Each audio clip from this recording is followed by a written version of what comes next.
আসসালামু আলাইকুম। বাংলাদেশে এই ফুটবল খেলাকে কেন্দ্র করে বিভিন্ন জায়গাতেই আসলে শুনি বিভিন্ন জায়গাতে তর্ক-বিতর্ক হচ্ছে, মারামারি হচ্ছে, বিভিন্ন মানুষ মারা যাচ্ছে।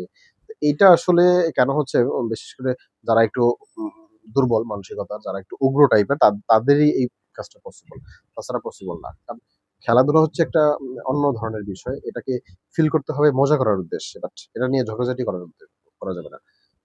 আমি যখন ক্লাস 9-10 এ পড়তাম তখন মানে আমাদের কয়েকটা ছেলেপেলে এরকম ছিলাম যারা হচ্ছে খেলাধুলার আলোচনাটা করতাম ওই সময় থেকেই।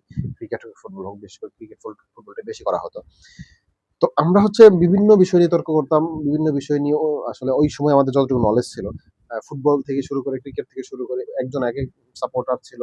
তো আমি যদি এখন তাদের নাম উল্লেখ করি, যেমন হচ্ছে খলিল, আব্দুল আহাদ, সাদেক, অনেক সময় আল-আমিন। তো এই ছেলেগুলা আমরা হচ্ছে একসাথে হইলেই ক্রিকেটের আলোচনা হয়। তো অনেকেই হচ্ছে এটাকে এভয়েড করতো। এই তোমরা শুধু ক্রিকেটের আলোচনা করো। ভাই আপনারা শুধু ক্রিকেটের আলোচনা করেন, ফুটবলের আলোচনা করেন। ওনারা দূরে সরে পড়তো।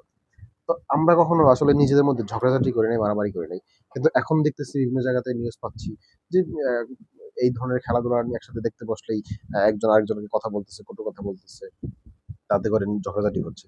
তো এইগুলা আসলে তারা ফ্যান না। তারা হচ্ছে কি নিজেদের মধ্যেই নিজেদের কন্ট্রোলিং নাই যাদের, তাদের ক্ষেত্রে এরকম সিচুয়েশন হয়। তারা আসলে আম আ শৃঙ্খলা ভঙ্গ করাই তাদের কাজ।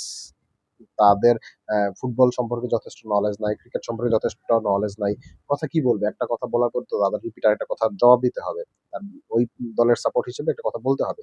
তার ভিতরে যদি জিনিস না থাকে, তার ভিতরে যদি ইনফরমেশন না থাকে, তার মাথার ব্রেইনে যদি মাল না থাকে, তাহলে সে অ্যান্সার করবে কিভাবে? সে ওইটা রিপিট অ্যান্সার তো দেওয়ার মতো কিছু থাকতে হবে। তো যখন দিতে পারে না তখন তার মনে হয় যে সে আসলে অপমানিত হচ্ছে। আর তখনই সে পার্সোনাল অ্যাটাক করে। তো সে যখনই পার্সোনাল অ্যাটাক করে তখন তার প্রতিপক্ষ যে আছে সেও তাকে পার্সোনাল অ্যাটাক করে। এভাবেই হচ্ছে আসলে অ্যা গ্যাঞ্জাম বাধে, এভাবে হচ্ছে ঝগড়াঝাটি হয়। সো পার্সোনাল অ্যাটাক যদি আমরা না করি, আর যদি আমরা যতটুকু জানি ততটুকুর মধ্যেই আলোচনা শেষ করি, তাহলেই হচ্ছে আর যে যতটুকু জানে ওই লেভেলের সাথেই আসলে আলোচনা করা উচিত। আমি জানি 50% আমার 50% যে জানে তার সাথে আলোচনা করতে হবে। এখন আমি যদি 100% এর সাথে যাই, তাহলে আমাকে ধৈর্য ধরতে হবে যে সে আমাকে 50% কথা বেশি বলবে। আমাকে ওইটা হজম করতে হবে। হজম করার মতো মানসিকতা নিয়ে সেখানে যেতে হবে। সেটা যদি আমি যেতে পারি তাহলে আলোচনা করা, তর্ক বিতর্ক করা ওকে। না যেতে না জানলে আসলে তর্ক বিতর্ক করা উচিত না। আমাকে কিপ সাইলেন্ট, মানে যেখানে আছে সেই পজিশনে সাইলেন্ট থাকতে হবে।